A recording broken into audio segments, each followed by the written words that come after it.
30 seconds. That's how long it took for my life to change. Mr. Raymond's voice was steady, almost amused, as if he were talking about a chess match rather than the rope biting into his wrists. Across from him, Ethan leaned forward, his tone cold and impatient. All I need is one signature, and you walk out of here alive. Raymond tilted his head, studying the young man like a puzzle he'd already solved. You really think you're holding all the cards, don't you? A faint smile crossed his lips. Funny, the boy thought he was in control, but he had no idea he'd just stepped into the biggest mistake of his life. $200 million. That was the figure hanging over Ethan Graves' head like both a promise and a threat. At 21, Ethan's life was wrapped in luxury. Sleek sports cars that purred with power, vacations in places most people couldn't even pronounce, and a penthouse view that made the city look like his personal toy. But all of it felt hollow, because his father's voice echoed in every decision. Graves don't fail. We buy success. That creed had made Ethan fearless in negotiations, arrogant in conversation, and certain that no problem existed that money couldn't smother. Until now. His failing grade in economics wasn't just a red mark, it was a countdown. Fail the class, and his father's will would erase his name, replacing wealth with humiliation. Fear licked at the edges of his confidence, but excitement sparked too. This wasn't a disaster, it was a game, a high-stakes move on the board. And so, Ethan began to plan, not like a nervous student, but like a hunter closing in on his prey. Late nights found him tracing property records, scrolling through satellite images, and mapping Mr. Raymond Harper's daily routine with the precision of a seasoned investor tracking a hostile takeover. Raymond Harper was the kind of man who made fear and respect dance together in a room. In his mid-50s, with smile lines that hinted at kindness but eyes that cut through laziness, he was known for his unwavering rule: grades are earned, not bought. He arrived at campus each morning on an old bicycle, his cheap suit slightly wrinkled, his battered leather briefcase thumping gently at his side.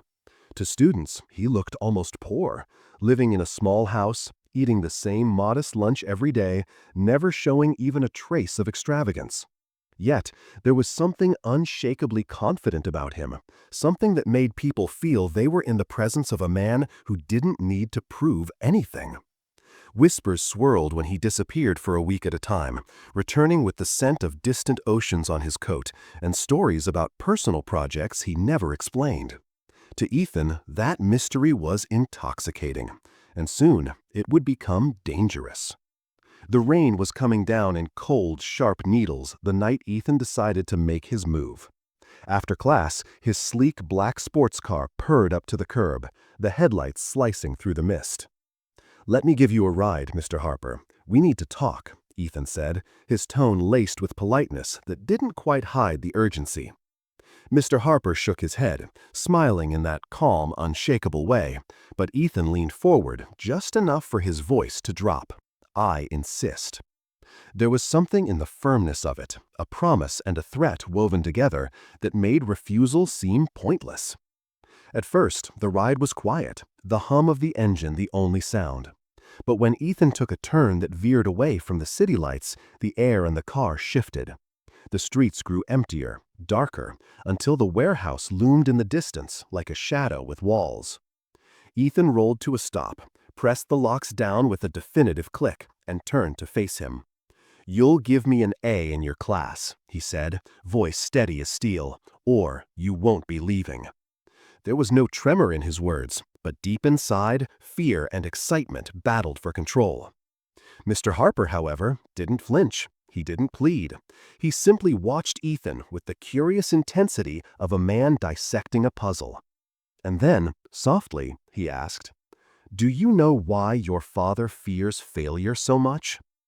Ethan frowned, irritation cutting through his composure. "Do you know how many zeros are in a billion?" The questions were unsettling, prying at places Ethan didn't want touched. He tried to end it the way he ended most negotiations. "Name your price." But Mr. Harper's reply slid through the tension like a knife. "Ethan, I could buy your father twice." Ethan let out a short laugh, confident it was bravado, but when Mr. Harper told him to check his phone, the smirk began to fade. On the screen, a headline burned into his eyes. "Raymond Harper's charity donates $50 million to rural schools." The charity's name was one Ethan had seen in global financial news, the kind of name whispered in the corridors of power. The realization hit like ice in his veins. This wasn't the man he thought he had cornered. This was someone far more dangerous. Mr. Harper's voice was calm, but every word seemed to shake the air around Ethan. "When I was your age, I had nothing but an idea and a second-hand laptop," he began. "In my 30s, I built a tech company from the ground up. 10 years later, I sold it for billions." Ethan's chest tightened. The fear of what he'd stepped into mingled with a strange, reluctant admiration. "For the past decade," Mr. Harper continued, "I've traveled across continents, funding schools, building libraries, training teachers in places the world has forgotten." His eyes softened, but the weight behind them only grew heavier. "I became a teacher not for money, Ethan, but because the richest thing you can give someone is knowledge." Ethan's excitement at controlling the night was long gone, replaced by the unnerving truth that he was sitting in front of a man who could crush him financially and morally without lifting a finger. "I live simply," Mr. Harper said, "because money clouds judgment. It makes people treat you differently. I wanted my students to see a man, not a bank account." Then he leaned in, voice steady and cutting. "You think wealth is power, but the real power is shaping a mind. That's why I'm richer than you'll ever be, unless you change." Something in those words broke through Ethan's arrogance. His hands, once so sure, trembled as he reached for the knot on the rope and began to loosen it.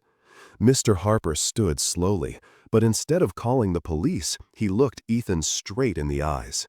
"You want an A? Earn it. Start a business. Make your first million without your father's help. I'll mentor you. If you succeed, you'll get your grade, and you'll understand why you never needed to kidnap me in the first place." Fear still churned in Ethan's gut, but the spark of excitement was back.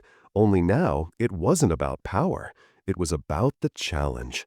And the unshakable calm in Mr. Harper's eyes told him this was a game he could not afford to lose. The months that followed were nothing like the life Ethan had known.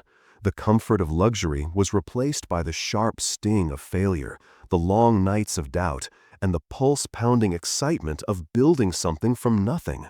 Under Mr. Harper's guidance, he stumbled through bad investments, lost deals, and sleepless nights where fear gnawed at him like a persistent shadow. But with each mistake came a lesson, each setback a new weapon in his growing arsenal. Slowly, the arrogance faded, replaced by a hunger to create, to stand on his own without the safety net of his father's wealth. Mr. Harper's words stayed with him through every hard decision. Sometimes, the best lessons aren't in the syllabus, they're in the mistakes we make. And 1 year later, Ethan walked into the classroom, not as the entitled young man who once tried to buy his way through life, but as a man who had fought for every dollar in his hand. He placed a check for $1 million on Mr. Harper's desk, his first profit from a business built entirely on his own sweat and stubborn will. Mr. Harper smiled, wrote A+ on Ethan's final paper, and slid it back to him. Ethan let out a short laugh. "Guess you really were richer than me." Mr. Harper's gaze was steady, his voice warm but unshakable. The richest people are the ones who teach others how to be rich, in mind, heart, and spirit. And for the first time, Ethan understood exactly what that meant.